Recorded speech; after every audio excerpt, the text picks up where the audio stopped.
Bonjour à tous et bienvenue sur ma chaîne YouTube. N'oubliez pas de vous abonner à celle-ci et de la faire connaître tout autour de vous. Aujourd'hui, une vidéo en partage avec vous, une vidéo qui nous entraîne du destin universel au dessein universel.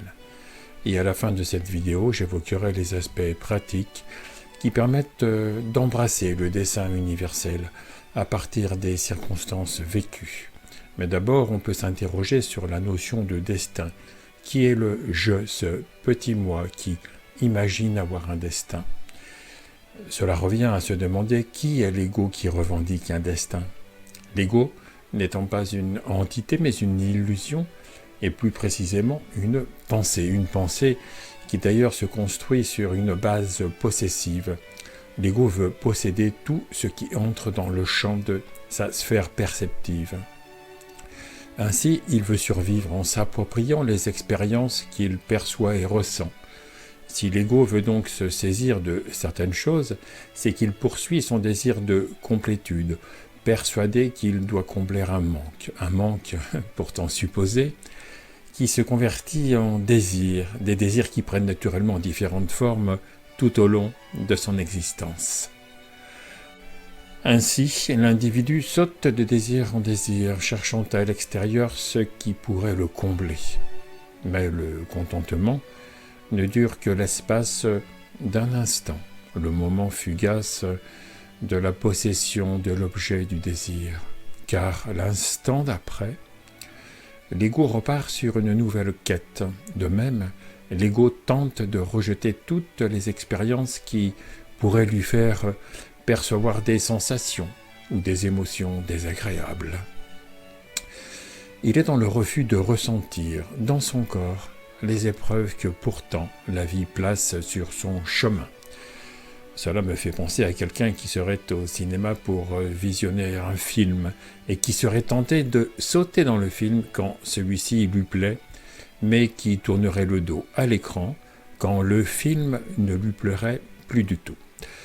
Tout cela est évidemment réactif et pourtant la vie nous demande de répondre au flux du mouvement de vie plutôt que de réagir.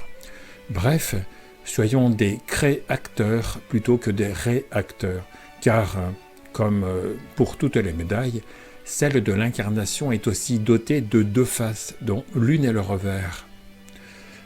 On ne peut avoir l'une sans l'autre. En se libérant des attachements positifs et négatifs, c'est-à-dire l'attraction et la répulsion, on expérimente une posture de témoin qui généralement précède la fusion dans l'unité, lorsque le cœur s'ouvre. Pour rester dans la métaphore cinématographique, cela implique qu'après s'être détaché du film projeté pour ensuite en témoigner en tant qu'écran, la conscience présence, en ouvrant son cœur dans l'abandon à la vie, reconnaît et ressent que l'ensemble du film est tissé de la même énergie consciente que l'écran. Il n'y a alors que l'un, et dans cette unité, le mental se met au service de l'être, car l'ego n'est que l'identification à la personne. Son personne ne demeure que des résidus, des caractéristiques, des préférences, qui se rattachent à l'incarnation et qui sont bien sûr nécessaires pour communiquer en société sur tous les aspects pratiques de la vie. On est donc dans ce monde, mais on n'est pas de ce monde. On ne croit plus du tout aux résidus personnels qui s'évaporent. Ainsi, l'ego est une personnalité de survie, totalement illusoire. Parce que, comme toutes les pensées, qui ne sont qu'imaginées, la personne s'imagine être la pensée « je », et ce petit « moi » qui se pense « je » n'est qu'un amalgame d'expériences mémorisées, accumulées au fil du temps. En fait, c'est tout ce qui a pu entrer dans son champ perceptif et qui a été enregistré comme étant sa possession. Et cela contribue à créer l'identité fictive de la personne. Et si la personne est illusoire, alors son destin aussi. Mais sans destin individuel, que reste-t-il comme perspective? Celle d'un dessein universel? Mais alors, pourquoi et comment? Posons-nous d'abord quelques questions simples. Avons-nous choisi nos conditionnements culturels, communautaires, sociaux, familiaux? Du point de vue de l'ego, non, mais du point de vue de l'âme, il semble bien que oui. Mais là, c'est une autre histoire que je destine pour une autre vidéo. Mais bien d'autres interrogations s'imposent. Sommes-nous le corps et le mental? Avons-nous le choix de nos prochaines pensées? Est-ce que nous contrôlons notre prochain désir? Est-ce que nous décidons vraiment de l'action immédiate que nous allons mener? Est-ce que nous pensons à respirer lorsque nous dormons? N'est-ce pas plutôt la vie qui anime le corps? Puisque tous les processus biologiques qui font fonctionner celui-ci ne dépendent pas de notre volonté. Alors de même, n'est-ce pas plutôt des pulsions prémentales qui nous inspirent, des pulsions prémentales qui nous animent sous la forme de pensées, de désirs, de comportements ou même d'actions? Nous ne sommes pas maîtres de nos destins comme beaucoup le croient. Le destin universel n'existe que de manière illusoire, de façon relative, par l'ego, quand il se prend pour la personne, quand celle-ci devient le prédateur de tout ce qui apparaît dans son champ perceptif, sa sphère consciente. Ainsi, c'est la vie qui nous anime, c'est-à-dire la conscience universelle qui se vit en nous pour accomplir son dessein cosmique. Et il n'y a donc pas de libre arbitre ni de destin personnel. L'être de tous les êtres est par nature impersonnel, et c'est ce que nous sommes quand nous sommes dégagés des apparences, libérés de nos mémoires encombrées ou de nos fixations limitantes. Quand s'effacent nos croyances ou nos conditionnements, quand nos idéologies se déconstruisent, quand les voiles chimériques de nos représentations ou de nos concepts se déchirent au firmament de la lumineuse conscience, nous sommes libres, libérés, délivrés du paradigme de la séparation, ce vieux modèle culturel, sociétal, qui cultive en l'individu une vision divisée. De génération en génération, c'est toujours la même photocopie pseudo-culturelle que l'on va à nouveau photocopier, jusqu'à la saturation vers l'indéchiffrable et la négation d'un récit collectif cohérent et porteur d'avenir.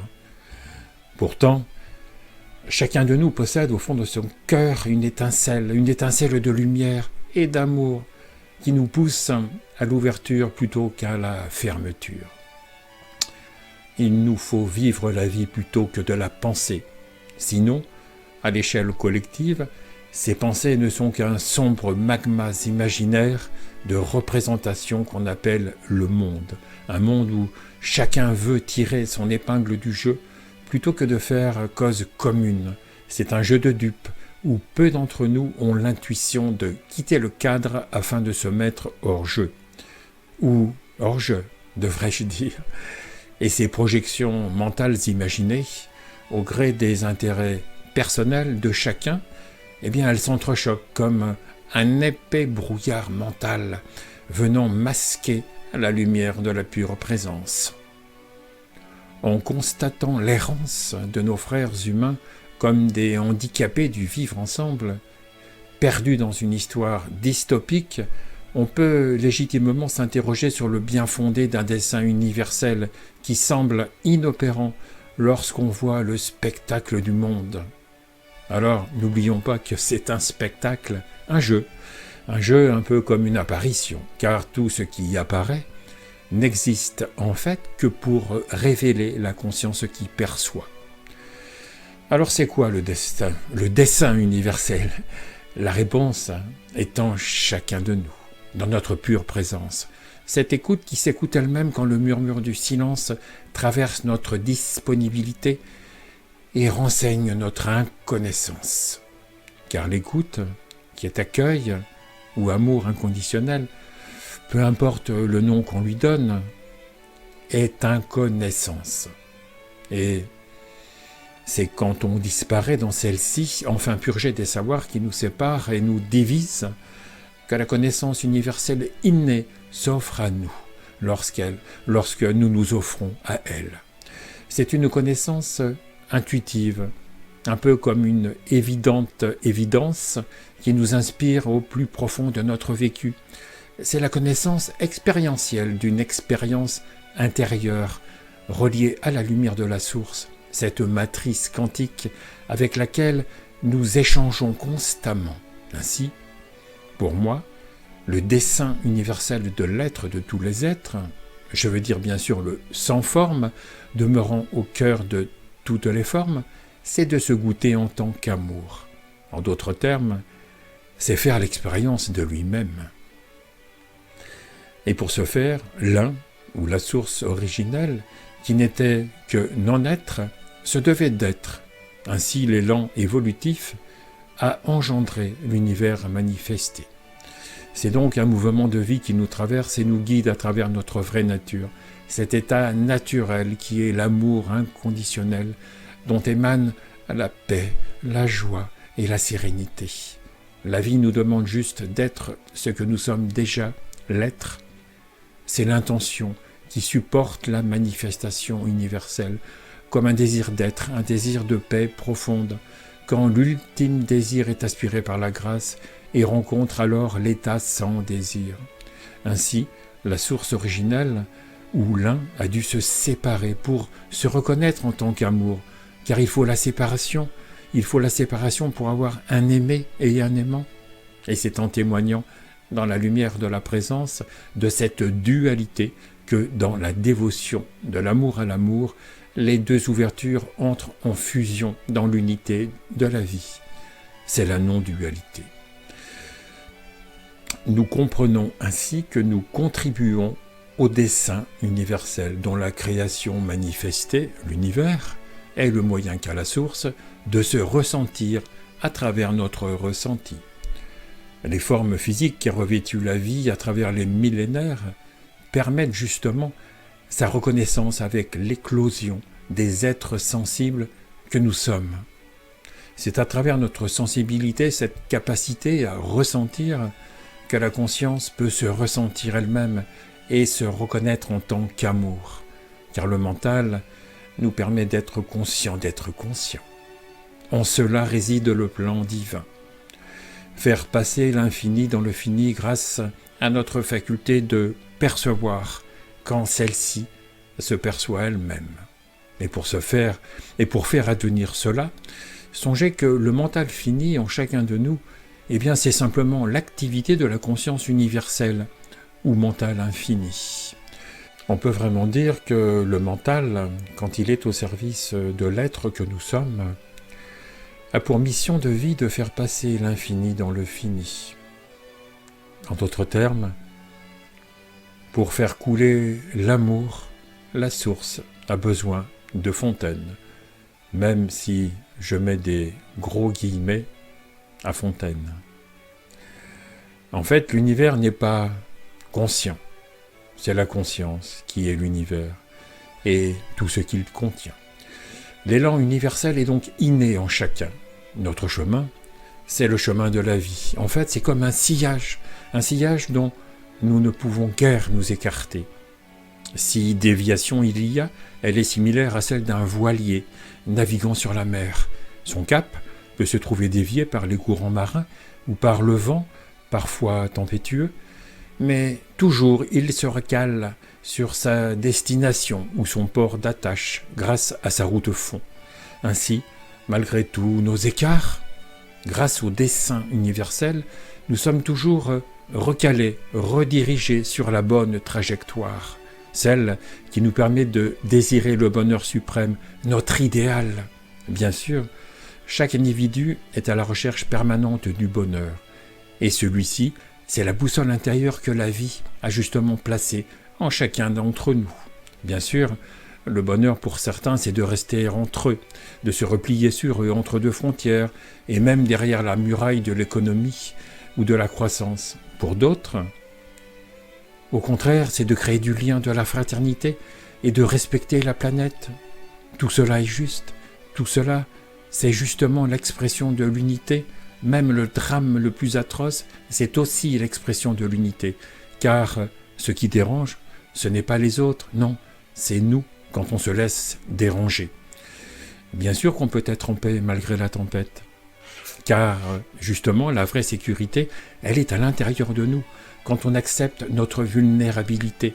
C'est là un des nombreux paradoxes de la non-dualité.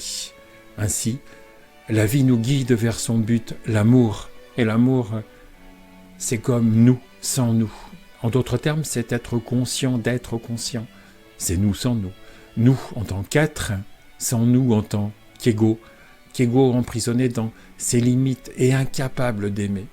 Je veux parler ici de l'amour inconditionnel, celui qui inclut tout quand il n'est rien et se donne en offrande, et non pas de l'amour conditionnel et conditionné, qui ressemble, lui, davantage à des transactions ou à des besoins.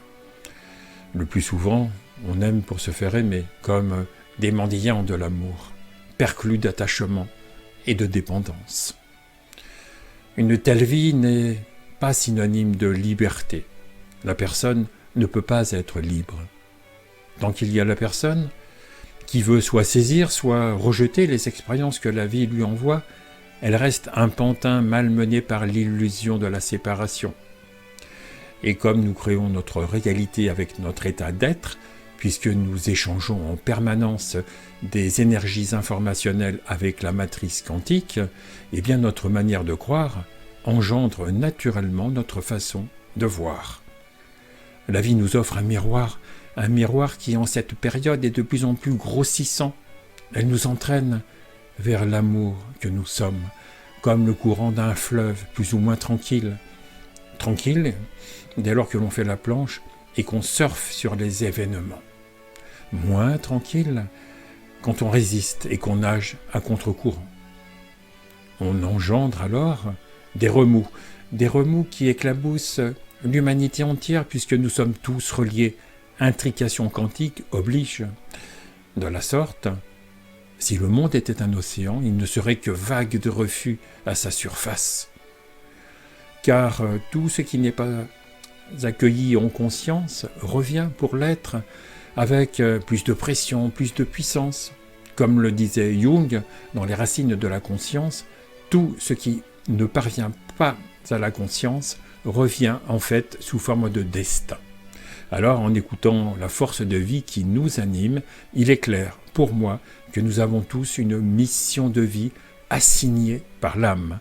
C'est un idéal de bonheur, un horizon de plénitude.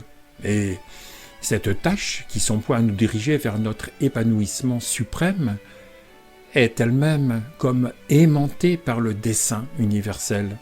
En termes énergétiques, cet élan évolutif se comprend comme la tâche vitale de chaque individu, qui est de se sentir faire corps dans une communauté, de se sentir assimilé par la société et d'en être partie prenante, mais plus largement encore, in fine, de s'unifier bien sûr avec le tout. C'est là où nous constatons toute la force du dessein universel qui agit dans la personne comme en filigrane du destin personnel apparent. C'est pourquoi toutes les réactions engendrées par la personne sont une violence faite à la vie. Comme des remous, ces réactions génèrent des turbulences que nous pouvons comparer à un destin personnel relatif, comme un karma individuel. Celui-ci vient donc se superposer au dessein universel. Et cette association de destin apparent et relatif et du dessein universel qui semble se fusionner et qui nous entraîne inexorablement dans son sillage. Il faut donc entrevoir alors que ce que l'on appelle de façon apparente le destin individuel n'est qu'une partie relative du dessein universel. Et comme la source nous guide vers sa reconnaissance en nous, avec l'élan évolutif qui nous anime, celui-ci emprunte le chemin de l'âme. C'est une interface qui comporte des passages obligés pour se libérer des limitations qui brouillent l'esprit individualisé. Comprenons cela comme un processus de rectification. La vie, en quelque sorte, rectifie le cap, redresse la barre du destin afin qu'il épouse le sillage universel, ce dessein originel.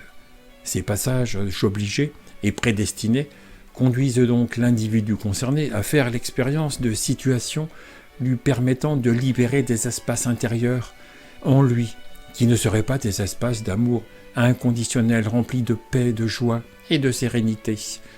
Dans les circonstances expérimentées, et quelquefois bien dérangeantes, l'individu a le choix apparent du libre arbitre relatif, donc illusoire, d'accueillir sans condition son ressenti émotionnel. Naturellement, comme cela a pour but de libérer les croyances limitantes de la personne se croyant séparée, cela vient entrer en friction avec les conditionnements de l'incarnation en cours et qui s'ajoutent à tous ceux de l'âme. Et bien souvent, l'individu entre en réaction avec ce que la vie lui demande d'accepter.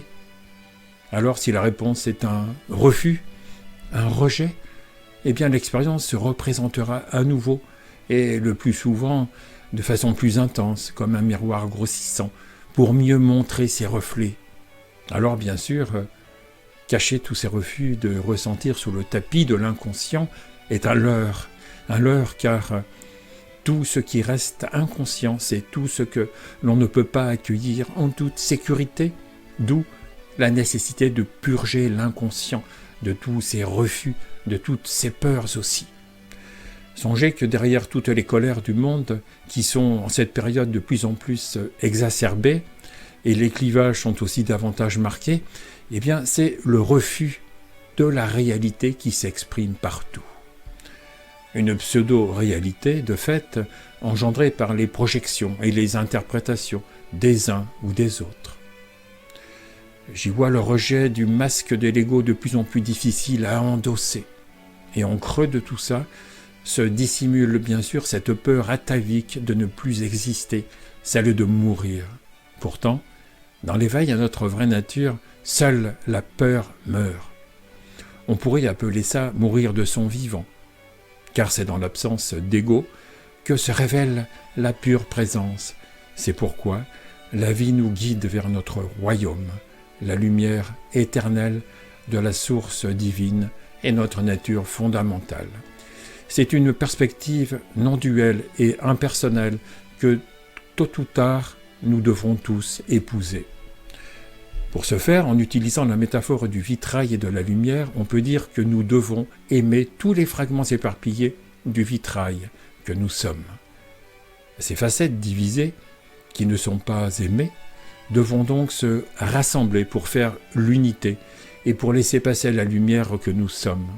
De la même façon, lorsque tous nos espaces intérieurs, nos fragments en souffrance seront réunis et que chacun d'eux resplendira de l'éclat de l'amour sans condition, alors la plénitude inondera les cœurs et laissera passer la lumière de la source dans la paix, la joie et la sérénité d'une vie vraiment accomplie. Sinon, le mouvement de vie avec son dessein universel fera en sorte que, comme une spirale d'évolution, nous devrons repasser par les mêmes cases à nouveau. Et bien sûr, l'expérience sera plus forte sur le plan émotionnel.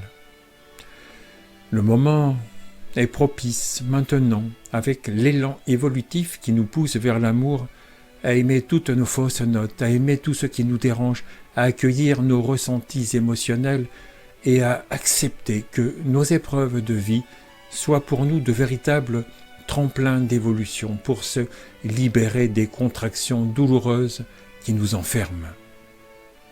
Soyons vrais, soyons authentiques, ne cachons plus sous le tapis tout ce qui nous embarrasse, mais plutôt embrassons tout ce qui est tel que c'est. Ainsi, en mettant l'amour en action, nous pourrons mettre fin à la souffrance, la nôtre et celle de l'humanité, à laquelle nous sommes tous profondément reliés. Pour mettre l'amour en action, tournons notre attention vers le cœur dans un immense oui à la vie, devenons pur accueil au diapason du mouvement de vie.